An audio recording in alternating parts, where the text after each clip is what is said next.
오늘 읽어주신 말씀 에스겔서 말씀인데 조금 이렇게 이해를 하기 위해서 설명이 약간 필요하겠습니다.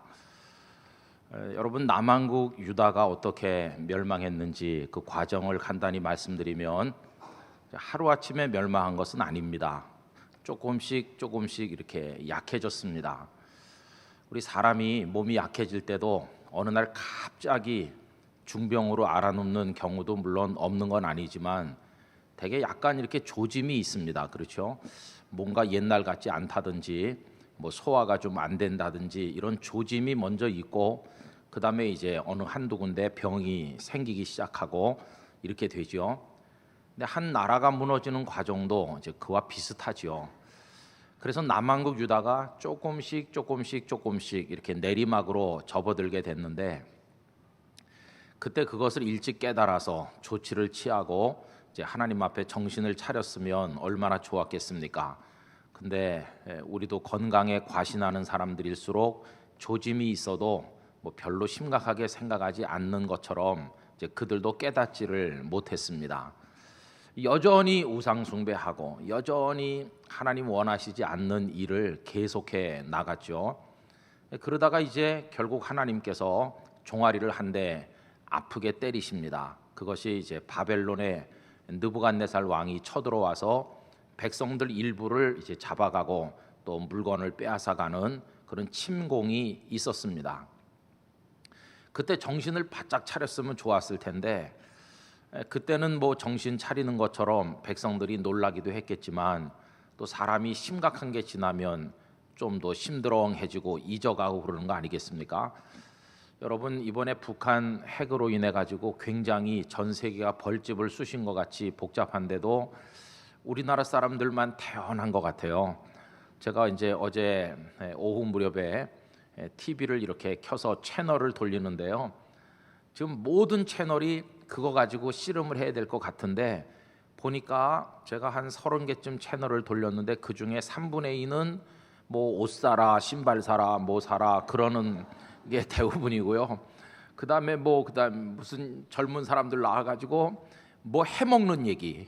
이 와중에 뭐 찌개 어떻게 끓일까, 뭐 뭘 어떻게 하면 음식이 맛있다는 등 먹어보고 뭐 맵다는 등 그렇게 하고 있고 또 한두 채널에서는 뭐 이렇게 눈물방울 흘리면서 그 드라마인데 현실성도 별로 없는 드라마를 또 하고 있기도 하고 그래서 제가 가만히 보면서 이게 좀 뭐 이상하다 그런 생각이 들었습니다.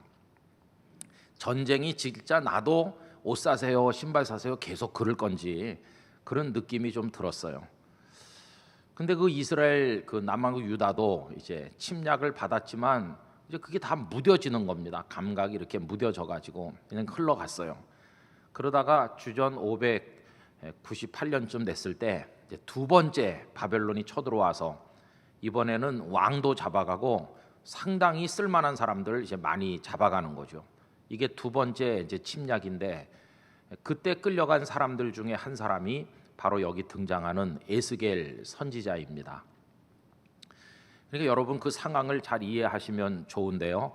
많은 사람이 바벨론에 끌려갔어요. 그래가지고 그들이 포로의 신세로 주로 모여서 살던 지역이 어디냐 하면 그발 강가라고 알려진 그 주변입니다. 그 주변에 포로로 끌려온 사람들이 모여 살고 에스겔도 이제 거기 살면서 포로로 끌려간 지 한 5년 지난 그의 나이가 30살쯤 됐을 때 하나님으로부터 소명을 받게 됩니다. 그 에스겔이 소명받는 얘기가 에스겔서 1장에 나오죠. 하늘이 쫙 열리면서 하나님의 영광의 보좌를 이제 보게 되고 이제 너는 나의 선지자다 이렇게 부르심을 받게 되죠. 그러니까 지금 남왕국 유다가 백성들이 둘로 나뉘어져 있는 겁니다. 포로로 끌려간 사람은 저 수천리 떨어진 바벨론 땅 그 그발 강가에 모여 있는 것이고 에스겔도 거기 있고요. 이쪽 예루살렘을 비롯한 그 본토에는 여전히 백성들이 많이 남아 있죠. 이제 왕을 잡아가고는 이제 그 바벨론의 느부갓네살이 자기 마음대로 한 사람을 세워서 왕으로 세웠는데 그 사람이 이제 시드기야라고 하는 남왕국 유다의 마지막 왕입니다. 이쪽 예루살렘에는 시드기야 왕과 또 신하들과 백성들이 다 그냥 남아서 원래대로 살고 있고, 끌려간 사람들은 바벨론에 살고, 이제 이런 식으로 살게 된 것이죠. 그러면서 요즘처럼 무슨 통신 수단이 발달했을 때가 아니니까 이 바벨론에 끌려와 있는 사람들은 예루살렘에 남아 있는 우리 가족들, 우리 이웃 친지, 우리 나라 백성들 요새 어떻게 지내나 소식이 굉장히 궁금한 것이고요. 반대로 이 예루살렘에 사는 사람들은 먼저 끌려가 있는 그 포로로 간 사람들은 요새 어떻게 거기서 지내는지 굉장히 이제 이게 궁금한, 그렇게 이원화된 것처럼 살고 있었습니다. 그렇게 산 지가 한 12년쯤 지나서 주전 586년이 됐을 때 느부갓네살이 다시 쳐들어와서 이 예루살렘을 이번에는 사람들을 조금 잡아가는 정도가 아니라 완전히 싹 쓸어버립니다. 이제 유다 왕국이 멸망해요. 그래서 지구상에서 없어지고 마는 거죠. 백성들은 다 끌려가고, 그리고 많은 사람이 죽임을 당했습니다. 백성들의 피가 강물처럼 예루살렘 길거리를 흐르고, 아이들은 부모를 잃고 통곡을 하고, 그리고 시드기야 왕은 도망을 쳤는데 끌려왔습니다. 붙들려 가지고 도망가다가, 그리고는 무릎을 꿇려 놓은 채로 왕자들을 다 잡아다 놓고 아버지가 보는 앞에서 그 왕자들의 목을 다 치고, 이 아버지는요 자식들이 죽는 모습을 그 두 눈으로 봐야 되는 참 피맺힌 그런 상황을 맞이하게 됐어요. 자식들이 다 죽는 것을 본 이후에 이 바벨론 사람들은 시드기야 왕의 눈을 뽑아버렸습니다. 그러니까 이 시드기야가 세상에 태어나서 많은 것들을, 풍경도 보고 사람도 보고 멋진 건물도 구경하고 했을 텐데 최후로 본 것은 자식들이 죽는 장면이었어요. 그리고는 두 눈이 뽑혀서 쇠사슬에 결박된 채로 이제 끌려 이제 가는 것이죠.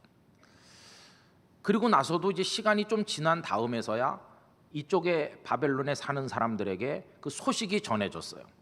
유다가 완전히 멸망했다더라, 완전히 예루살렘이 초토화됐다더라 하는 소식이 이제 이쪽에 사는 에스겔을 비롯한 그 포로로 온 사람들에게 들려지게 되는 것입니다. 여러분, 오늘 읽은 본문 가운데서 21절 말씀을 다시 한번 보십시오. 우리가 사로잡힌 지 12째 해 10째 달 5째 날에, 이 말은 에스겔과 또 그 백성들이 끌려간 것을 기점으로 12년쯤 지난 거 아닙니까? 그때 예루살렘에서부터 도망하여 온 자가 내게 나와 말하기를 그 성이 함락되었다 하였는데, 이제 드디어 예루살렘이 함락됐다는 소식이 이 바벨론에 있는 사람들에게 전해졌어요. 여러분, 그때 그 심정을 한번 생각해 보십시오. 끌려온 사람들의 유일한 소망이 뭐겠습니까? 어서 빨리 우리의 조국이 다시 강해져서 다시 힘을 회복해서 포로로 끌려온 우리들을 좀 데려가 줬으면, 그래서 우리가 다시 고국 산천을 볼 수 있었으면, 이게 이 포로로 끌려온 사람들의 한 맺힌 소원이 아니었겠어요? 그러니까 유다가 잘 되길 바라고 좀 나라가 힘을 얻어서 우리를 데려가 줬으면 하고 바라는 건데, 그렇게 되기는커녕 조금 남아있던 남왕국 유다에 그것마저 완전히 없어지고 망했다고 하는 소식을 여기 있는 사람들이 지금 듣게 되니 막 억장이 무너지고 이제는 아무 희망도 없구나, 이제 그런 상황이 오게 된 것이죠. 절망이 그들을 이제 휩싸고 있는 그 무렵인데 하나님의 말씀이 에스겔에게 임하는 것입니다.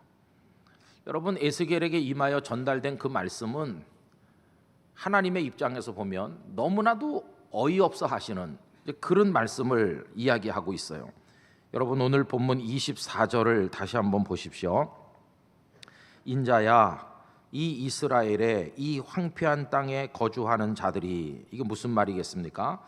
이스라엘에 조금 남아있던 그들, 황폐한 땅에 거주한다는 것은 그 예루살렘에 살던 사람들을 말해요. 이제 예루살렘이 다 황폐하게 폐허가 됐으니까 그 예루살렘에 살다가 멸망한 그 사람들, 그리고 남아있는, 생존해 있는 조금 남은 그 부스러기 같은 사람들을 말하는 거죠. 그 예루살렘에 남아있는 사람들이 말을 한다. 뭐라고 말을 합니까? 그 다음에 보면요, 아브라함은 오직 한 사람이라도 이 땅을 기업으로 얻었나니 우리가 많은즉 더욱 이 땅을 우리에게 기업으로 주신 것이 되느니라 하는도다. 이런 얘기입니다. 그 예루살렘에 이제 전쟁이 쓸고 가서 왕도 끌려가고 많은 사람이 죽고 성전이 다 무너지고 유다는 완전히 망해서 없어졌는데, 거기 남아있는 사람들이 그때 뭘 하면 되겠습니까? 하나님, 우리를 불쌍히 여겨주십시오. 이렇게 회개하면서 엎드리고 통곡을 하고 자기들의 죄를 자백하고 그 폐허 위에서 하나님 앞에 매달려도 시원치 않은데, 이 사람들이 모여가지고 한다는 말이 이런 말을 하는 거예요. 그 너무 걱정하지 말자고. 우리 망했긴 했지만 너무 절망하지 말자. 왜냐하면 옛날에 이 땅, 이 가나안 땅을 우리에게 주시겠노라고 한 사람에게 약속하지 않았느냐. 그 한 사람이 그들의 조상인 아브라함이죠. 아브라함 한 명을 보고도 네 후손이 번성하게 되고 나중에 내가 그 땅을 너와 네 자손에게 주겠다고 하나님 그렇게 약속하시지 않았느냐. 아브라함은 한 명밖에 안 되는데도 그런 약속을 받았다면, 우리 그래도 많이 죽었지만 나라가 멸망했지만 보라고 아직 남아있는 사람이 얼마나 많으냐고. 그러니 하나님이 한 사람을 보고도 땅을 주신 그분께서 우리 그래도 남아있는 사람들이 많은데 설마 우리를 버리겠느냐고, 이 땅을 다시 우리들에게 다 주셔서 우리가 다시 나라도 건설하고 우리 다 잘 될 수 있을 거라고 이렇게 스스로 위로하고 자기들끼리 서로 격려하는 그런 이야기들을 주고받는다는 것이. 여러분, 이들의 말을 어떻게 생각하십니까? 언뜻 생각해 보면 일리가 있는 말 같아요. 왜냐하면 하나님은 자비로우신 분이시다. 오래전에 우리 조상 아브라함 그 한 사람을 보고도 복을 주셨고 그 한 사람밖에 안 되는데도 네 후손에게 이 땅을 주겠다, 이렇게 말씀하신 신실하시고 자비로우신 하나님이시라면 지금 우리가 그분의 후손이고 이렇게 아직 많이 남아있는데 설마 우리를 외면하시겠어? 그럴 리는 없을 거야. 그러니 너무 기죽지 말자. 우리에게 다시 이 땅을 주실 게 틀림없어. 이렇게 말하는 거, 그게 어찌 보면 이렇게 일리가 있는 것처럼 들리지 않습니까? 근데 여러분, 하나님께서는 너희들의 말이 맞다. 내가 한 사람 아브라함을 보고도 땅을 약속한 자비로운 너희의 하나님인데 숫자가 많은 너희를 내가 어찌 외면하겠느냐, 이렇게 대답하시면 좋았을 텐데요. 하나님의 대답은 그게 아니었다고 하는 것입니다. 여러분, 25절부터 하나님의 응답이 그들에게 임하죠. 그러므로 너는 그런 소리를 하고 있는 그들에게 이르기를, 주 여호와께서 이같이 말씀하시되 너희가 고기를 핏째 먹으며, 여러분, 하나님께서는 피를 먹지 말라고 하셨잖아요. 그런데도 너희는 고기를 핏째 먹으며 너희 우상들에게 눈을 들며 피를 흘리니 우상 숭배를 여전히 하고 있지 않느냐. 그러니 그 땅이 너희의 기업이 될까 보냐. 그런 짓을 계속하면서도 그 땅을 너희들에게 주실 거라고 기대하고 앉아 있는 게 그게 옳은 생각이냐. 26절입니다.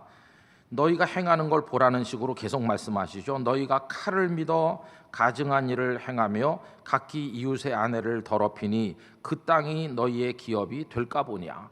계속 그런 죄를 지으면서 설마 하나님이 우리를 버리시겠어? 이 땅을 주시겠지? 이렇게 생각하고 있는 게 그게 옳으냐, 그런 얘기입니다.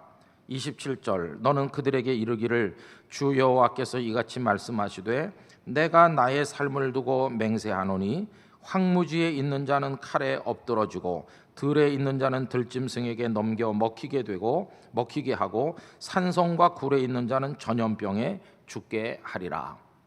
그러니 멸망에서 극적으로 살아남아 목숨을 건지고 있는 사람들, 그것들마저 내가 다 멸망시키겠다고 하나님 무섭게 말씀하시죠. 황무지에 있는 자는 칼에 죽고 들판에 숨어 있는 자는 들짐승에게 먹히게 하고 산성과 굴에 은신하고 있는 자는 전염병에 죽게 하겠다. 그래서 하나님께서는 그들의 그 막연한 기대가 얼마나 비뚤어진 잘못된 기대인가 하는 것을 무섭게 책망하셨습니다. 28절에도 그 책망이 이어지죠. 내가 그 땅이 황무지와 공포의 대상이 되게 하고 그 권능의 교만을 그치게 하리니 이스라엘의 산들이 황폐하여 지나갈 사람이 없으리라. 내가 그들이 행한 모든 가증한 일로 말미암아 그 땅을 황무지와 공포의 대상이 되게 하면 그때에 내가 여호와인 줄을 그들이 알리라 하라. 이렇게 무서운 말씀을 하셨습니다. 여러분, 여기서 오늘 설교 말씀의 제목처럼 많은 사람과 한 사람의 대조가 나오게 됩니다. 많은 사람이란 그 예루살렘에 죽지 않고 살아남아 토굴에도 은신하고 들판에도 살고 무너진 예루살렘의 그 성벽 근처에도 머물면서 그래도 하나님이 이 땅을 다시 주시겠지 하고 기대하고 있는 그 사람들이 이제 많은 사람들이죠. 반면에 한 사람은 누구겠어요? 오래오래 전에 하나님으로부터 그 땅을 줄 거라고 하는 약속을 받았던 아브라함 한 분을 말하는 것이죠. 하나님의 가치 판단은 어떨 거라고 생각하십니까? 우리라면 어느 쪽을 선택할까요? 한 명을 선택할까요? 아니면 많은 사람을 선택할까요?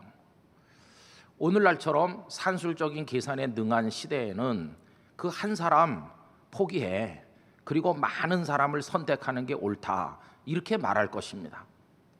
만약에 그런 가치관을 하나님께서 가지셨다면 한 사람 아브라함에게도 복을 주신 하나님께서 어찌 이 많은 사람에게 복을 안 주시겠습니까?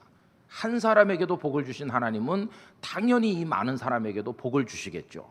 그런데 오늘 말씀은 그게 아니지 않습니까? 아무리 너희가 숫자가 많아도 나는 너희를 완전히 쓸어버리겠다는 거 아닙니까? 하나님 앞에서는 수가 많다고 무조건 통하는 게 아니라는 것이, 하나님 앞에서는 한 사람이라도 제대로 된 사람이 필요하다는 것을 알 수 있어요. 여러분, 저는 가끔 이런 생각을 할 때가 있습니다. 오늘날 교회들이 많이 있는데요, 교회들이 다 똑같질 않죠, 그죠? 우선 제일 크게 차이 나는 게 교인들의 숫자가 많이 차이가 납니다. 어떤 교회는 성도가 몇 분 되질 않죠. 어떤 교회는 많이 있는 교회도 있습니다. 참 무서운 얘기지만 그것을 오늘 본문 말씀에다가 집어넣어서 생각을 해보면 참 두려운 얘기가 되는 것이죠. 너희 교회가 수가 많아? 수천 명, 수만 명 모인다고? 그러니 하나님 우리를 축복해 주실 거라고 생각하느냐? 그리고 이쪽 교회는 사람이 몇 명 안 되니까 하나님께서 이쪽 교회는 버릴 거라고 생각하느냐? 틀렸다. 그건 너희들의 생각이지 내 생각은 그렇지 않다. 수가 많은 너희들은 수는 많으나 우상 숭배하고 더러운 짓을 하고 내가 원치 않는 삶을 계속 저지르고 있기 때문에 수가 많아도 난 너희들을 완전히 버릴 것이고, 반면에 이쪽은 수가 적어도 그 한 사람 한 사람이 너무도 소중하기 때문에 내가 복을 주겠다. 이렇게. 여러분, 하나님의 마음은 우리 생각하고는 완전히 다른 것입니다. 여기서 우리들에게 한 가지 과제가 주어지는 것이죠. 영적인 너무나도 절실한 숙제가 주어지는데 그건 다른 게 아니라 하나님 앞에서 나는 어떤 한 사람이 될 것인가 하는 과제가 우리에게 주어지는 것입니다. 여러분, 아브라함은 한 사람이지만 하나님의 인정을 받지 않았습니까? 그래서 땅과 그 후손을 기업으로 축복으로 받지 않았습니까? 근데 여기는 수가 많은데도 하나님이 버리신다는 거예요. 쓰레기나 마찬가지예요. 수가 많지만. 그러나 아브라함은 한 사람이지만 보석같이 빛나는 한 사람인 것이에요. 아브라함 한 사람의 가치가 이 많은 사람의 가치보다 천만 배, 억만 배 하나님 앞에서는 빛이 나고 있음을 우리가 깨닫게 된다는 것입니다. 오늘 이 자리에 계신 성도 여러분, 원하기는 저와 여러분들께서 이 시대에 아브라함 같은 한 사람이 될 수 있기를 바랍니다.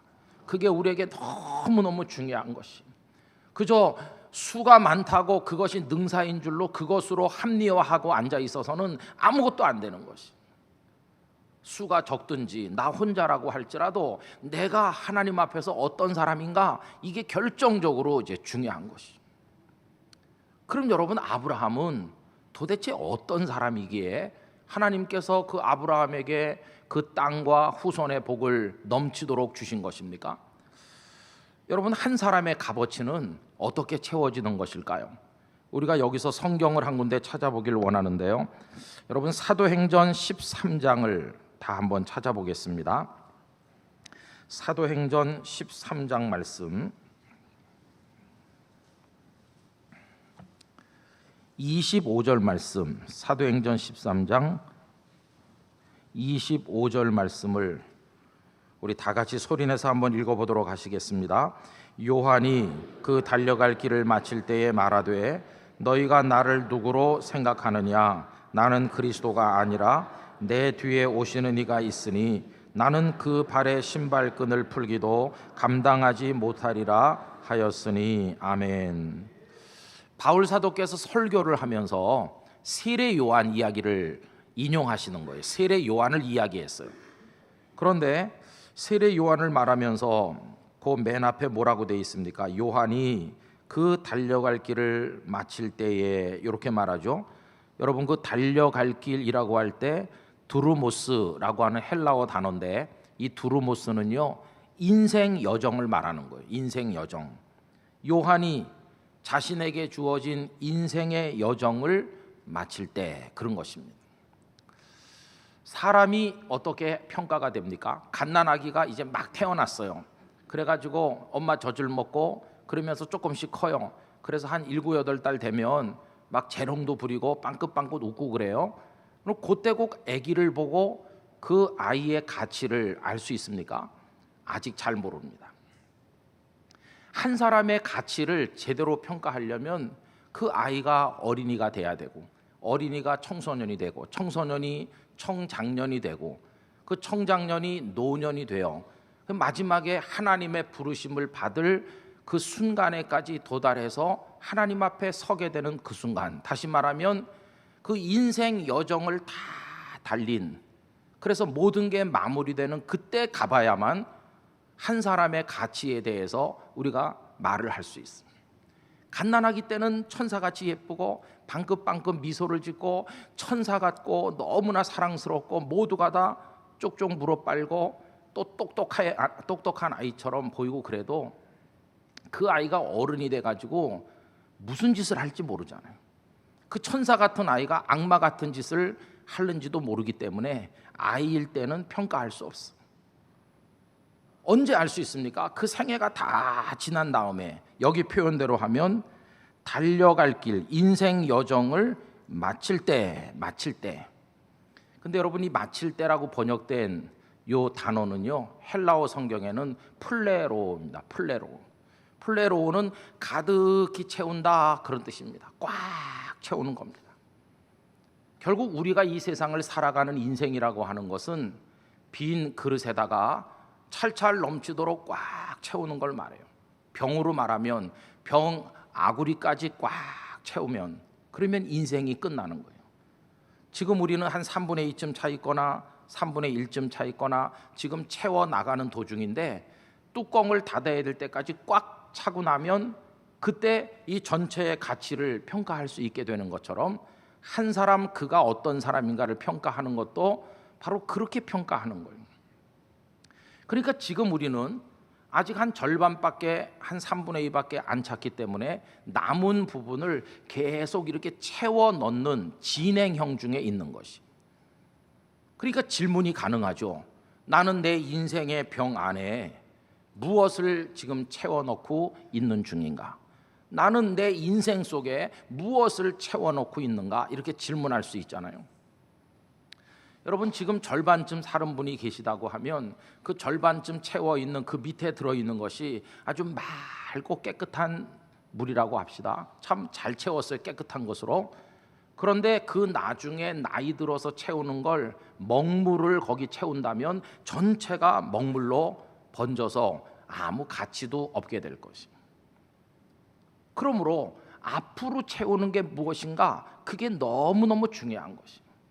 지금 현재 채워져 있는 부분이 좀 오염되고 좀 부족하다고 할지라도 앞으로 채우는 것을, 그 밑에 것을 정화시킬 수 있는 능력이 있는 물질을 계속 좋은 걸 채워 넣는다면, 아구리까지 다 채웠을 때 우리는 어느 정도 가치를 가지는 존재로 하나님 앞에 서게 되지 않겠습니까? 그러니까 아까 제가 말씀드린 과제가 있다고 그랬잖아요. 하나님 앞에서 나는 어떤 한 사람인가, 이렇게 숙제를 우리가 가지고 있다고 그랬는데, 그 숙제를 풀어나가는 방법은 내 인생 여정 안에다가 나는 무엇을 가득히 채울 것인가, 이렇게 그 질문을 바꿀 수도 있다는 것이. 사랑하는 성도 여러분, 여러분은 거기다 뭘 채우길 원하십니까? 아니, 원한다기보다 지금 뭘 채워나가고 계십니까? 오늘 에스겔 선지자를 통해 주신 말씀을 통해서 꾸지람을 받는 그 백성들은요, 우상 숭배를 채우고 간음을 채우고 칼을 휘두르는 폭력을 채우고 안 좋은 걸 계속 채우니까 하나님께서는 다 쓸어버린다고 말씀하시는 거 아닙니까? 저는 오늘 우리가 남선교회 연합 순회 헌신 예배를 드린 이 시간에 우리 모두가 하나님 앞에 서야 될 사람으로서 다시 한번 굳은 결심을 하게 되기를 바랍니다. 하나님, 내 인생의 여정 안에 아름다운 것들을 채워나가게 하여 주시옵소서. 저의 남은 생의 끝까지 귀한 것들로 꽉 채우는데 하나님께서 기뻐하시는 것으로 채우게 하여 주시옵소서. 그렇게 채워나가야 되는 것입니다. 그걸 위해서 막 고단하고 힘든 치열한 영적 전쟁을 우리가 하는 것입니다. 여러분, 이 귀절이 누구에게 그대로 접목되냐 하면은 바울 사도에게로 그대로 연결되죠. 디모데후서 4장 7절 8절 그쪽에 보면 내가 벌써 전제와 같이 다 부은 바가 됐다, 관제처럼 부어지고, 그리고 이제는 내가 믿음을 지키고 나의 달려갈 길을 마쳤다고 얘기하잖아요. 그때 아구리까지 한 사람 바울의 생애가 꽉 채워지는 건데, 그도 처음에는 핍박자였고 폭행자였고 하나님을 대적하던 사람이죠. 그러나 다메섹 도상에서 부름받은 그 이후에는 아름다운 것들로 꽉 채워서 플레로가 되도록 꽉 채우니 달려갈 길을 다 달렸다고 말할 수가 있게 된 것이고, 이제 후로는 의로우신 재판장께서 내게 의의 면류관을 주실 거라고 내게만 아니라 주의 나타나심을 사모하는 모든 자에게도니라고 이야기하지 않았습니까? 여러분, 그러면 아브라함은 뭘 채운 분일까요? 여기 하나님께서 말씀하는 아브라함은 뭘 채운 사람일까? 우리는 알고 있습니다. 아브라함이 완벽한 사람은 아니지만 그가 인생의 결정적인 순간을 맞이할 때마다 하나님을 믿는 믿음으로 채워나간 사람이라는 것을 알 수 있습니다. 내 본토 친척 아비집을 떠나가라 그럴 때 아브라함은 아멘 그러면서 그 말씀에 순종함으로 그 인생 여정을 채우기 시작했어. 그리고 또 네 아들 이삭을 내게 바치라고 할 때도 모리아산에 올라가서 하나님 앞에 아들을 드리기를 마다하지 않을 만한 그런 행동을 통해 또 인생을 이렇게 채우는 것이, 계속 조금씩 채워서 마지막에 아브라함은 어떤 명예를 가지고 남아 있습니까? 믿음의 조상 아브라함이라고 남아 있고, 하나님께서는 그 한 사람의 가치를 하늘만큼 귀하게 여기시고 한 사람밖에 안 되지만 너와 네 후손에게 이 모든 땅을 주겠다고 말씀을 하신 것입니다. 반면에 여기 있는 이 사람들은 숫자가 많지만 요만한 병밖에 안 되는데 그 병이나마 들여다보니 썩은 것들로 다 차 있으니 이건 다 폐기 처분해야 될 수만 많을 뿐 하나님 앞에 아무 가치가 없는 그런 존재들이 되고 말았다는 것이. 저는 어느 큰 교회로부터 도움도 많이 받고 그런 적이 있는데요, 그 교회를 드나들 때마다 참 마음속에 불편을 느낀 적이 있습니다. 이 교회 교인들은 참 이상하다, 하나님을 믿는 것인지 담임 목사를 믿는 것인지 천국을 바라보는 것인지 그 교회 공동체를 믿는 것인지 알 수가 없어요. 그 교회 교인들 참 이상하게 생각했던 것은 자기 교회 앞에 큰 대자를 붙인다는 거예요. 큰 대자. 그 교회는 대한예수교 장로의 무슨 교회인데 입만 열면 우리 대 무슨 교회는요 이렇게 말해. 그 이해를 할 수가 없더라고요. 거기다 왜 큰 대자를 붙여? 큰 대자를 붙여서 영광을 돌려 합당한 분은 하나님 한 분밖에 없으신데 우리는 다 작은 자고, 우리들이 이렇게 모여서 어느 교회를 이루어 그 교회가 비록 크다 할지라도 하나님 앞에 큰 대자를 붙여도 좋을 자가, 그런 교회가 어디에 있단 말인가? 왜 이분들은 입만 열면 우리 대 무슨 교회는 이렇게 할까? 병들었어. 병든 교회인가 보다. 아니나 다를까요? 그로부터 시간이 많이 지났지만 그 교회는 점점 작아지고 있는 중이에요. 이 시대에 하나님은 많은 사람을 필요로 하시나? 아닙니다. 저는 그렇게 생각하지 않습니다. 많은 사람, 그러나 있으나 마나한 오히려 폐기 처분해야 될 것과 같은 그런 많은 사람을 하나님은 기다리시는 게 아니라 이 시대를 짊어지고 나갈 아브라함 같은 한 사람, 세례 요한 같은 한 사람, 바울 사도 같은 한 사람, 자신의 인생 여정을 전부 하나님을 향하는 믿음과 헌신으로 꽉 채운 그런 한 사람을 하나님은 찾고 계신 줄 믿습니다. 그 한 사람 아브라함으로 인해서 한 민족이 태동되고 그 한 사람으로 인해서 역사가 새로워진 것이라면 오늘 우리가 비록 어려운 상황에 있을지라도 우리가 그 한 사람이 될 수만 있다면 하나님은 우리를 통해 얼마든지 새로운 역사를 이루어 가실 하나님이시라고 믿습니다. 관건은 우리가 그 한 사람이 될 수 있는가 없는가, 되고자 하는 의지가 있는지 없는지, 그렇게 되기 위해서 몸부림치며 성령님의 도우심을 구하며 하나님 앞에 엎드리는지, 이제 그것이 문제지 다른 건 하나도 문제가 아닌 것입니다. 오늘 우리 교회를 방문하신 남선교회 회원들은 말할 것도 없고 우리 땅끝교회 성도 여러분, 아브라함 같은 한 분 한 분이 되시기를 축원합니다.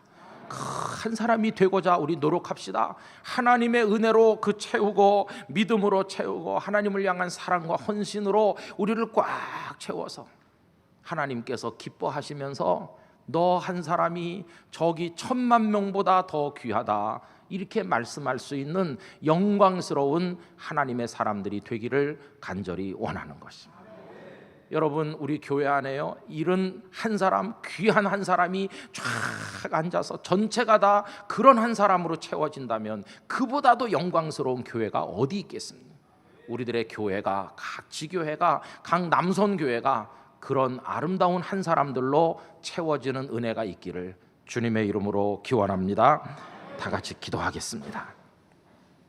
아버지 하나님, 나라가 멸망했음에도 아직도 정신을 못 차리고 자기들이 수가 많다는 것만 생각한 채로 하나님께서 우리에게 기업을 주지 않겠느냐고 생각하고 있었던 어리석은 백성들을 향한 하나님의 무서운 진노의 말씀을 봅니다.